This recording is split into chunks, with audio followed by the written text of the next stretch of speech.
జనరల్గా ఫిల్మ్కి మీరు అన్నట్టు నెర్వస్నెస్ అనేది చాలా క్వైట్ కామన్. బట్ ఏంటంటే ఇది ఇంకొంచెం డిఫరెంట్ సినారియో కదా.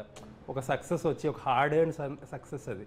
అవును. దాని సక్సెస్ని కంటిన్యూ చేయాలి, దాన్ని నిలబెట్టుకోవాలి, లేదంటే వన్ ఆఫ్ అవ్వకూడదు అని చాలా వేరే ఎక్స్టర్నల్ ప్రెషర్స్ కూడా ఉంటాయి. చాలా ఉంటాయి. చాలామంది డిఫరెంట్ పీపుల్ మన సర్కిల్లో ఉన్న వాళ్ళు, లేకపోతే ఆడియన్సెస్ వైపు నుంచి కూడా ఇంకో లవ్ స్టోరీ చేయొచ్చు కదా, ఎందుకు ఒక కాన్సెప్ట్ ఆర్ ఒక క్రైమ్ కామెడీ ఎందుకు ఎంచుకున్నారు, ఇలాంటి ఒపీనియన్స్ మనకు వస్తూ ఉంటాయి. కానీ నేనేమంటున్నా అంటే there are so many actors మన ఇండస్ట్రీలో. 50-60 హీరోస్ ఉంటారు. చాలామంది పెద్ద సినిమాలు అంటే యాక్షన్ ఓరియంటెడ్ సినిమాలు, అదే రస్టిక్ సినిమాల వైపు ఆల్రెడీ చాలామంది చేస్తున్నారు. ఇంకో bunch of actors there well known, వాళ్ళు కూడా మాసీ యాక్షన్ వైపే వెళ్తున్నారు.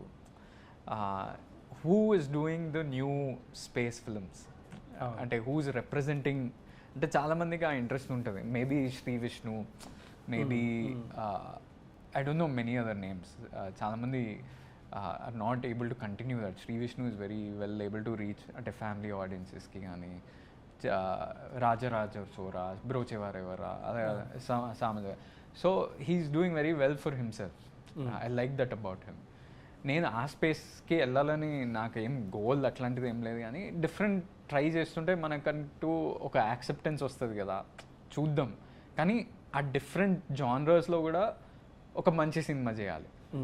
And every genre has its audience, it has its limits in terms of box office collection. Love story అనుకోండి, ఈవెన్ విత్ స్మాల్ యాక్టర్స్, మా ఎగ్జాంపులే తీసుకోండి, even with smaller new age actors కొడితే గట్టి కొట్టచ్చు.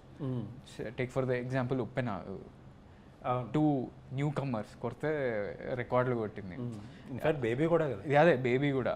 So I'm saying love story ఆ scope ఉంది, crime కామెడీకి ఎంత scope ఉంది, ఆ స్కోప్లో మనం మంచిగా చేస్తే బాగుంటుంది కదా. That's also success. No, why do we have to compare?